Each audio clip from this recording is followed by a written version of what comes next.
So the goal of this video is to prove the correctness of Kazaraju's two-pass, depth-first search-based linear time algorithm that computes the strongly kinetic components of a directed graph.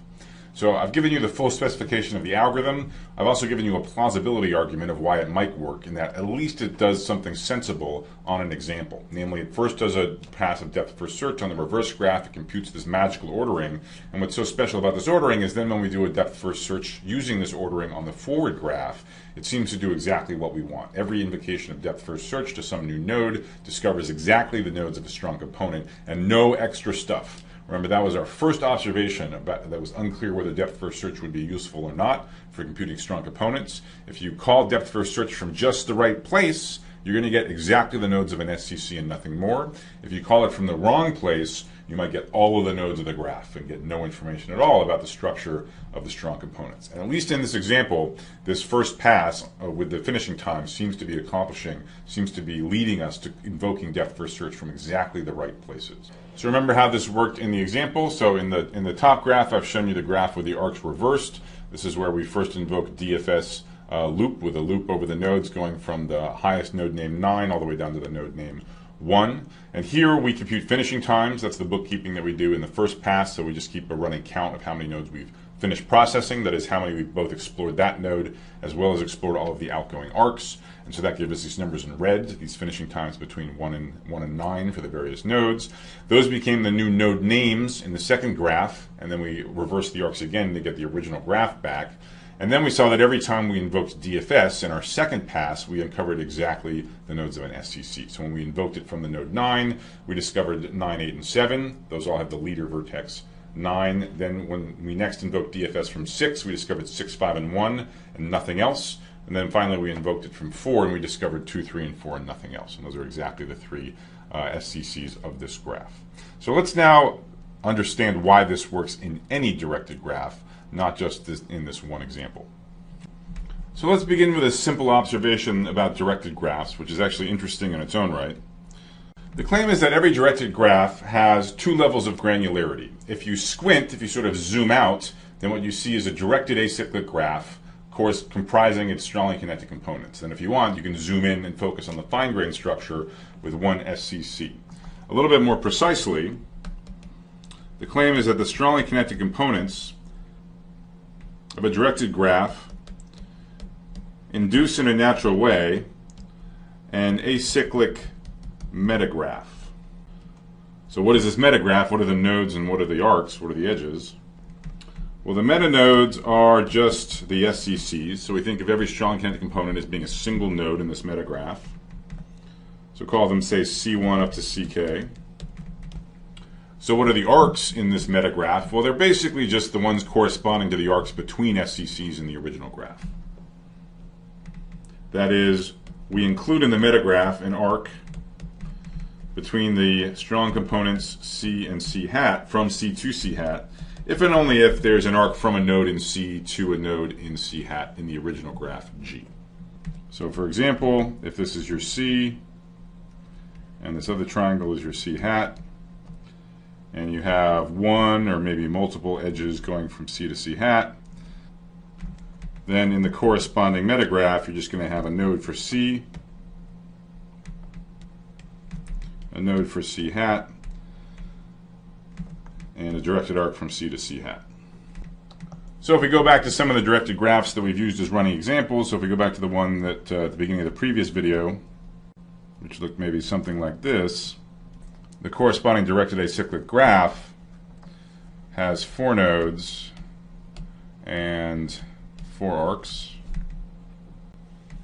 And for the running example we used to illustrate Kazaraju's algorithm with the 3 triangles, the corresponding metagraph would just be a path with 3 nodes. So why is this metagraph guaranteed to be acyclic? Well, remember, metanodes correspond to strong components, and in a strong component you can get from anywhere to anywhere else. So if you had a cycle that involved 2 different metanodes, that is 2 different strong kinetic components, remember on a directed cycle you can also get from anywhere to anywhere else. So if you had 2 supposedly distinct SCCs, but you could get from the one to the other and vice versa, they would collapse into a single SCC. You can get from anywhere to anywhere in one, anywhere from anywhere in the other one, and you can also go between them at will. So you can get from anywhere in one. You can get from anywhere in this union to anywhere in the union. So not just in this context of computing strong components, but also just more generally, this is a useful fact to know about directed graphs. On the one hand, they can have very complex structure within a strong component. You have paths going from everywhere to everywhere else, and it may be sort of complicated looking. But at a higher level, if you abstract out at the level of SCCs, you're guaranteed to have this simple DAG, the simple directed acyclic graph structure. So to reinforce these concepts and also segue into thinking about Kazaraju's algorithm in particular, let me ask you a question about how reversing arcs affects the strong components of a directed graph. So the correct answer to this quiz is the fourth one. The strong components are exactly the same as they were before. In fact, the relation that we described is exactly the same as it was before, so therefore the equivalence classes of the strong components is exactly the same. So if two nodes are related in the original graph, that is, there's a path from U to V and a path from V to U, that's still true after you reverse all the arcs. You just use the reversal of the two paths that you had before.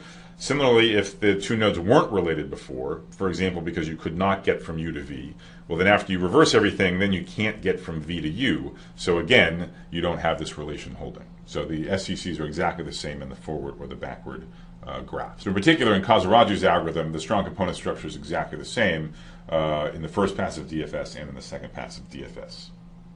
So now that we understand how every directed graph has a metagraph where the nodes correspond to its strongly connected components and you have an arc from one SCC to another, if there's any arc from any node in that SCC to the other SCC in the original graph, I'm in a position to state what's the key lemma that drives the correctness of Kazaraju's two-pass algorithm for computing the strongly connected components of a directed graph. So here's the lemma statement. It considers two strongly connected components that are adjacent in the sense that there's an arc from one node in one of them to one node in the other one. So let's say we have one SCC C1 with a node I and another SCC C2 with a node J, and that in G, in the graph, there's an arc directly from I to J. So in this sense, we say that these SCCs are adjacent, with the second one being in some sense after the first one. Now let's suppose we've already run the first pass of the DFS loop subroutine, and remember that works on the reversed graph. So we've invoked it on the reversed graph, we've computed these finishing times. As usual, we'll let F denote the finishing times computed in that depth first search subroutine on the reversed graph. The lemma then asserts the following. It says, first, amongst all the nodes in C1, look at the one with the largest finishing time. Similarly, amongst all nodes in C2, look at the one with the biggest finishing time. Amongst all of these, the claim is the biggest finishing time will be in C2, not in C1.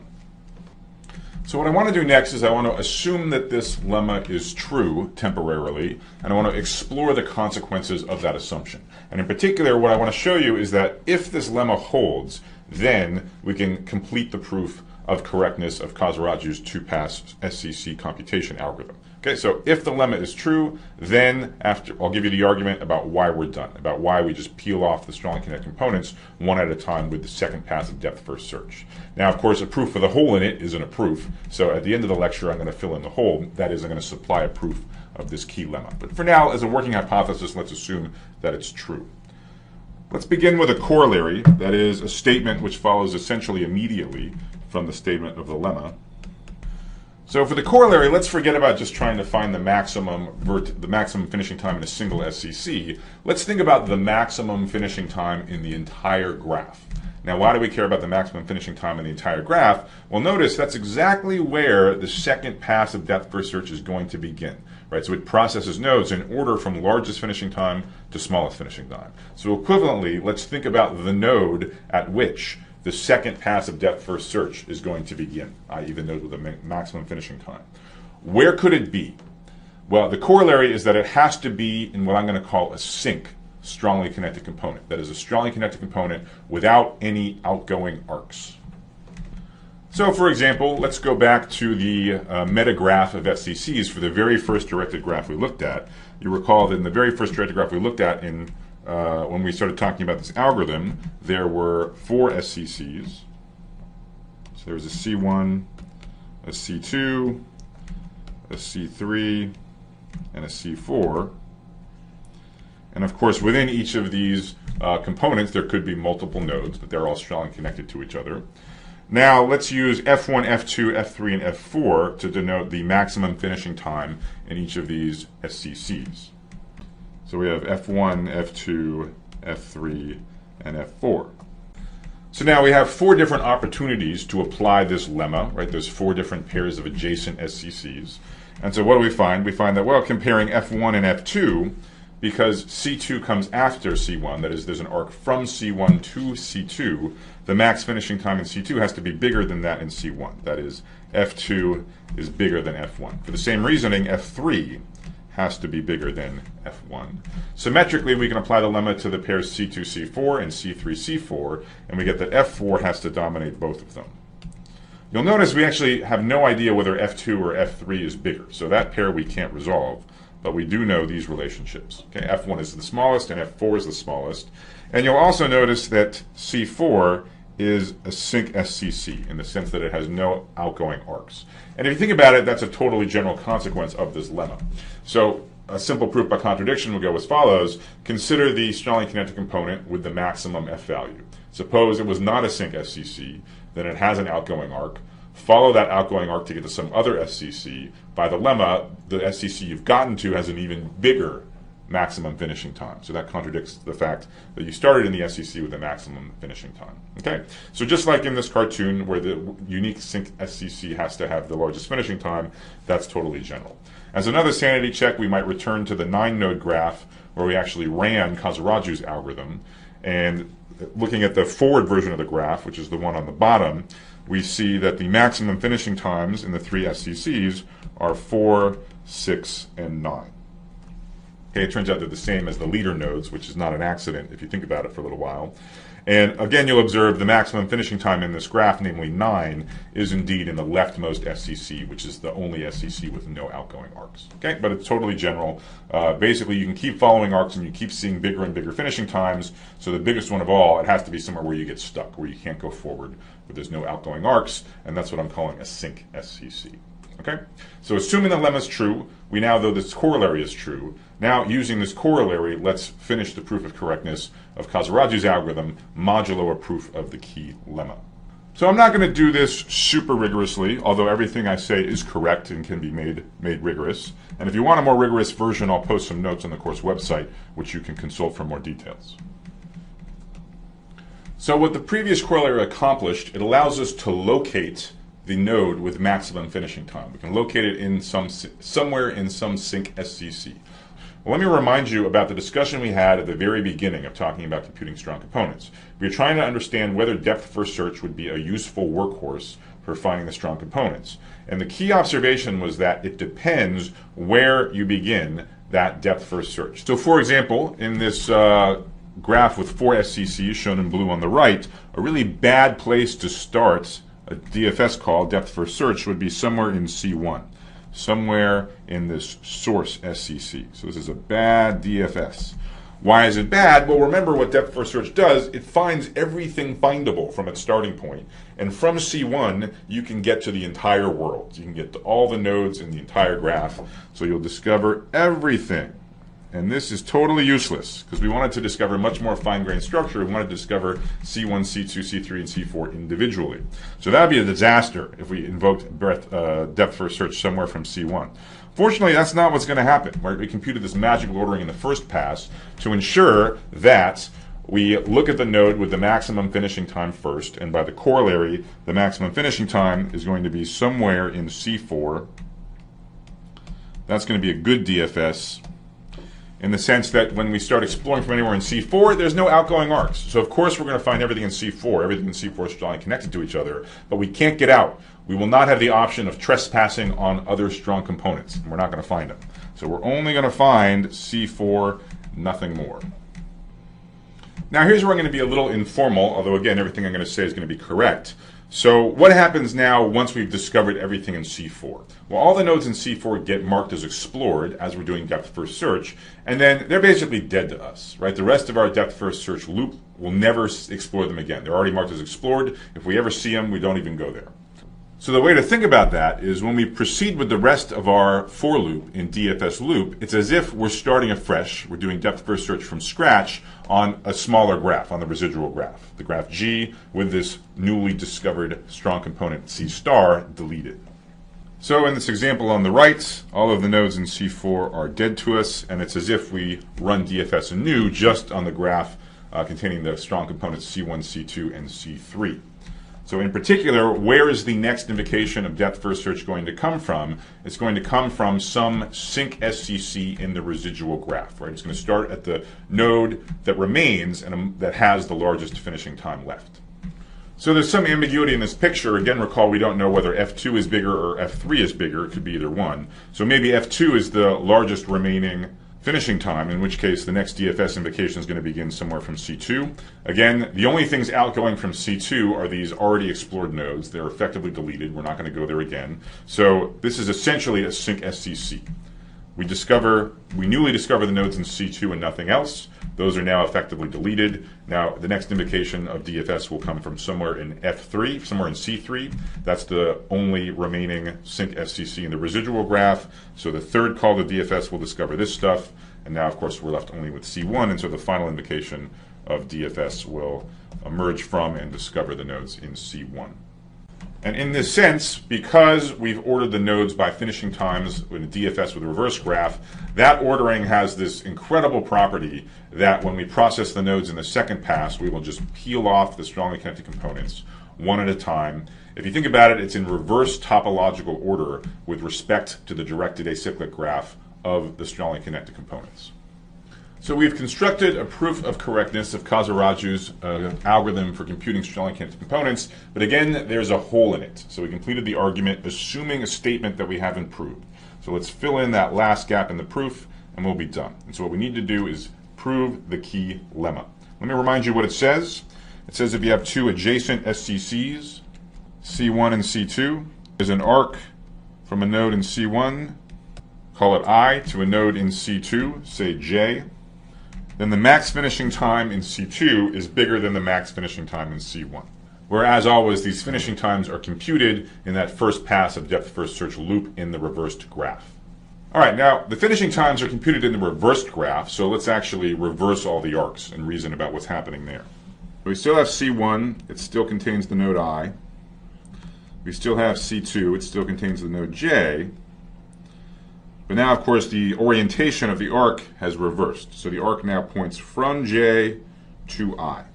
Recall we had a quiz which asked you to understand the effect of reversing all arcs on the SCCs, and in particular, there is no effect. So the SCCs in the reverse graph are exactly the same as in the forward graph. So now we're going to have two cases in this proof, and the cases correspond to where we first encounter a node of C1 union C2. Now remember, when we do this DFS loop, this second pass, because we have this outer for loop that iterates over all of the nodes, we're guaranteed to explore every single node of the graph at some point. So in particular, we're going to explore at some point every single node in C1 union C2. What I want you to do is pause the algorithm when it first, for the first time, explores some node that's in either C1 or C2. There's going to be two cases, of course, because that node might be in C1, you might see that first, or it might be in C2. You might see something from C2 first. So our case 1 is going to be when the first node that we see from either one happens to lie in C1, and the second case is where the first node V that we see happens to lie in C2. So clearly exactly one of these will occur.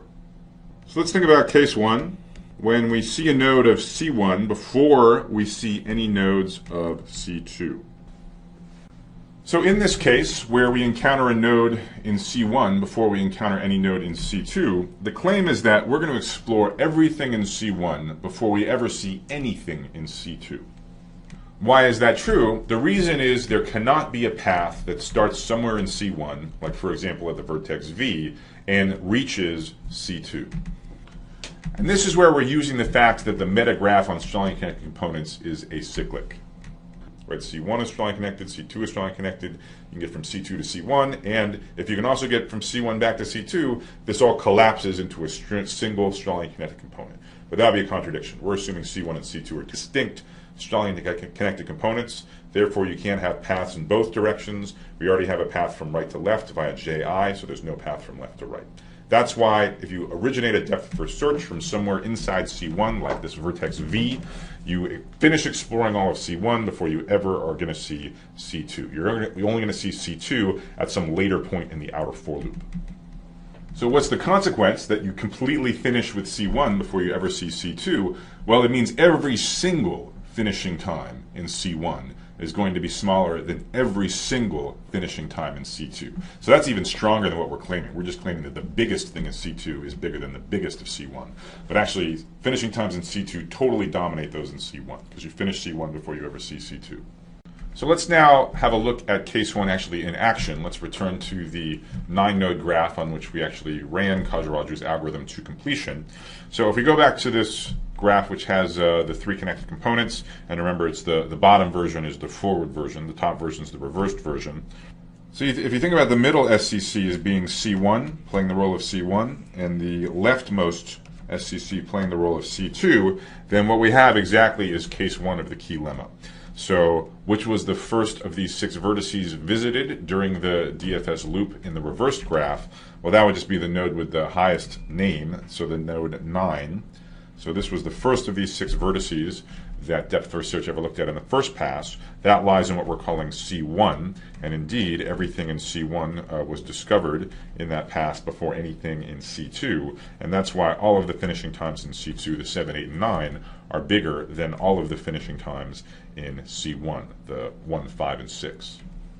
So we're good to go in case 2. We've proven, in case 1, we've proven the lemma when it's the case that amongst the vertices in C1 union C2, depth first search in the first pass sees something from C1 first.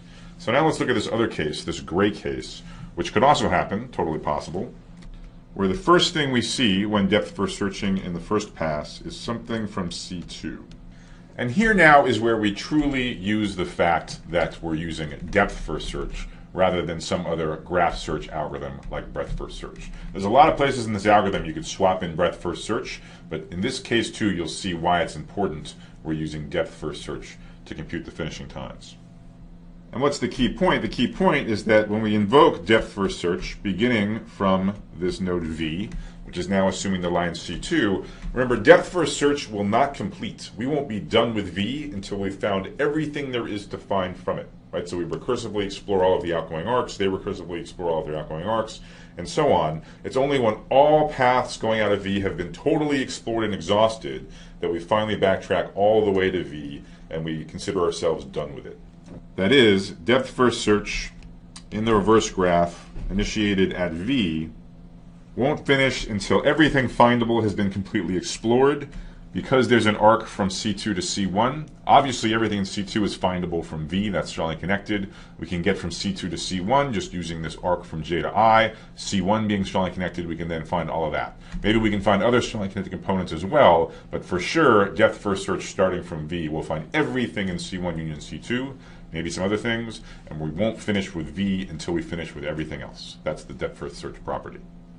For that reason, the finishing time of this vertex V will be the largest of anything reachable from it. So in particular, it'll be larger than everything in C2, but more to the point, it'll be larger than everything in C1, which is what we were trying to prove. Again, let's just see this quickly in action in the 9-node network on which we traced through Khazir-Raju's algorithm. So to show the role that case 2 is playing in this concrete example, let's think of the rightmost strongly connected component as being C1, and let's think of the middle strongly connected component as being C2. Remember last time we called the middle one C1 and the leftmost one C2. Now we're calling the rightmost one C1 and the middle one C2. So again, we have to ask the question, of the 6 nodes in C1 union C2, what is the first one encountered in the depth first search that we do in the first pass? And that again is the node 9. Okay, the node which is originally labeled 9. So that's the same node that was relevant in the previous case. But now with this relabeling of the components, 9 appears in the strongly connected component C2, not in the one labeled C1. So that's the reason now we're in case 2, not in case 1. And what you'll see is, what is the finishing time that this originally labeled 9 node gets? It gets the finishing time 6. And you'll notice 6 is bigger than any of the other finishing times of any of the other nodes in C1 or C2. All the other 5 nodes have the finishing times 1 through 5. And that's exactly because when we ran depth first search in the first pass and we started it at the node originally labeled 9, it discovered these other 5 nodes and finished exploring them first before finally backtracking all the way back to 9 and deeming 9 fully explored. It was only at that point that 9 got its finishing time after everything reachable from it had already gotten their lower finishing times. So that wraps it up. We had 2 cases depending on whether in these 2 adjacent SCCs the first vertex encountered was in the C1 or in C2. Either way, it doesn't matter. The largest finishing time has to be in C2. Sometimes it's bigger than everything. Sometimes it's just bigger than the biggest in C1, but it's all the same to us. And to recap how the rest of the proof goes, we had a corollary based on this lemma, which says maximum finishing times have to lie in sync strongly connected components, and that's exactly where we want our depth first search to initiate. If you're initiated in a strong component with no outgoing arcs, you do DFS, the stuff you find is just the stuff in that strongly connected component. You do not have any avenues by which to trespass on other strong components. So you find exactly one SCC. In effect, you can peel that off and recurse on the rest of the graph. And our slick way of implementing this recursion is to just do the single second DFS pass where you just treat the nodes in decreasing order of finishing times. That, in effect, unveils all of the SCCs in reverse topological ordering. So that's it, Casaragi's algorithm and the complete proof of correctness. A blazingly fast graph primitive that in any directed graph will tell you its strong components.